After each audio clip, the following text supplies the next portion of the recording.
So.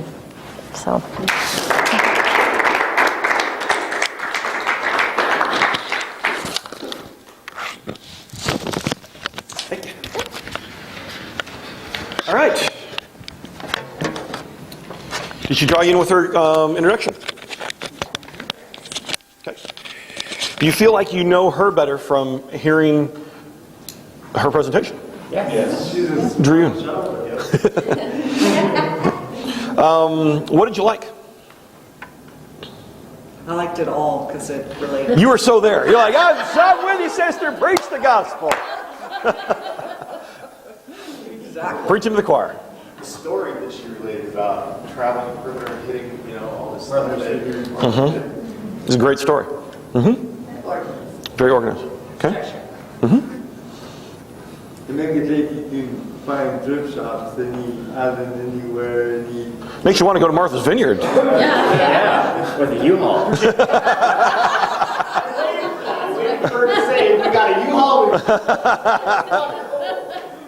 Take it to Haiti. That's right. Okay.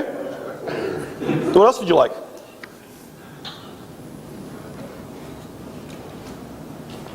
I like that she had examples like her vest and the hat and. Made it real. Okay. Constructive feedback. I really like the comment about the cheap date thing. That was nice, wasn't that? That was swell.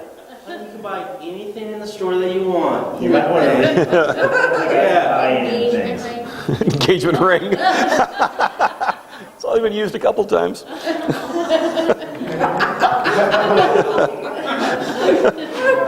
that cheap. Are you shopping for one? No. Just checking. Just checking. All right. Anything else that constructive feedback? Try to avoid reading it. And I was guilty as the next person. I'll be the first person to say I've read things before myself. It's easy to get caught into that. That's why I'll be up there reading next week. it's hard. It's hard. I mean, I do it myself. So, is that a hint, TJ? The one thing that I would stay away from is the one thing that I have a hard time staying away from. That's the I heard that a lot there. I also think that in this talk here, if she had used the environment as the key point to begin with, it would have drawn us into the thrift store, building up the crisis of why it's a good idea to go to these thrift stores. I think there's a couple ways that you could have moved the camera angle, like I was talking about, and taken a story and developed your talk out of that story. The time in Portland or whatever the city was where you went with some friends and went shopping, that could have been drawn out and you could have hung most of your points off of that story and just let it been the narrative rather than point 1, point 2, point 3. The Martha Vineyard story as well could have become the basis of the talk and hung most of your major points off of that as well, very easily. Again, anytime you're going into a talk, we think, when we sit down to write and think and make talks and stuff, we usually put ourselves on a train track. A track that says, I have to convince them, I have to throw as much quality information as I can at them to make my case. And then we start to move very methodically, logically, point, point, point. You're often stronger when you take one point, wrap it in a story, and make it power. Instead of having to go environment, cheap date, or cheap entertainment, saves lots of money, which you said there were 2 points, and I got those 3. You said you went to entertainment, and I thought that was separate from saving lots of money, but I think it was... I was trying to make 3 different points. Okay, and I may have misheard, because that's what I heard, the 3 points. I heard the 3. Instead of doing that, I'm going to have 3 different angles, go one strong point that I'm just going to drive all the way through. The environment, or the cheap date, having fun with friends, kind of thing, saving money. And there's a lot of ways to do that. And it's not wrong, but the same thing with TJ's story, it makes your point stronger. Your presentation, how many of you related to her, just a second, Paul, I got you. How many related to her as a presenter? Just as a person, you connected with her personality. Yeah. I mean, you talked to me about being nervous. I was comfortable with you up here. I was comfortable with you being in charge. I was uncomfortable with your content. you knew where you were going, and your personality shone through, and I wanted to go there with you. So what I'm talking about with do the one story, it may feel like I was worried about critiquing because I want to give enough to chew on, but I don't want to tear people apart. You did really good. Doing that one thing would take you up another level, is all I'm saying with that. Like narrow it to one point or something? You had enough good stories that I think you could tell one story and it would have become the entire narrative. And you could have even hung your 3 points off of that while you were in the story. We're out, and have you ever gone out, done a vacation, and suddenly you're on the vacation and you realize we're spending too much money, but you're wanting to do something fun, and you realize you forgot half your clothes at home?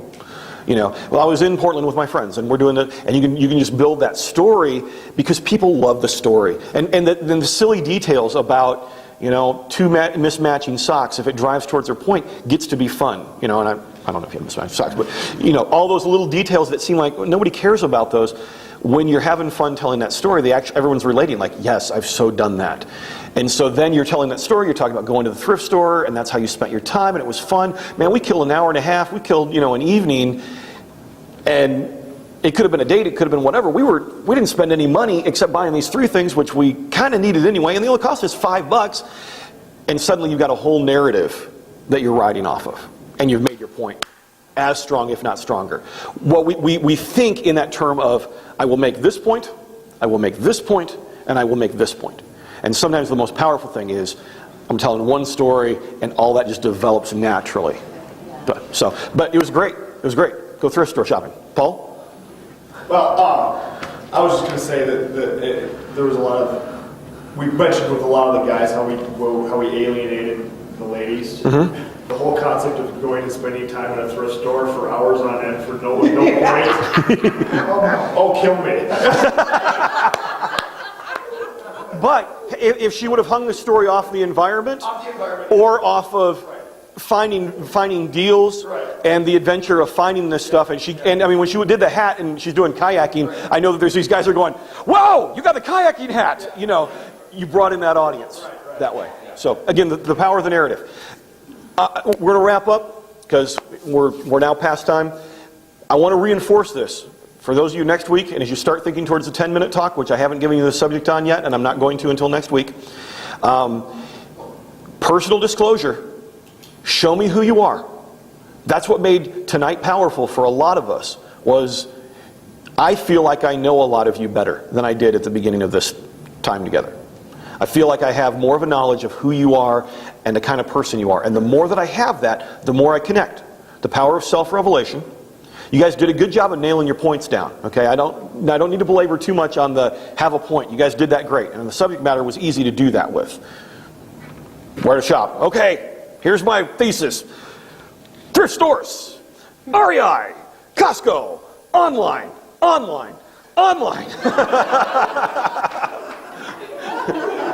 Radio Shack, Lance Armstrong's Bike Shop, Mellow John's.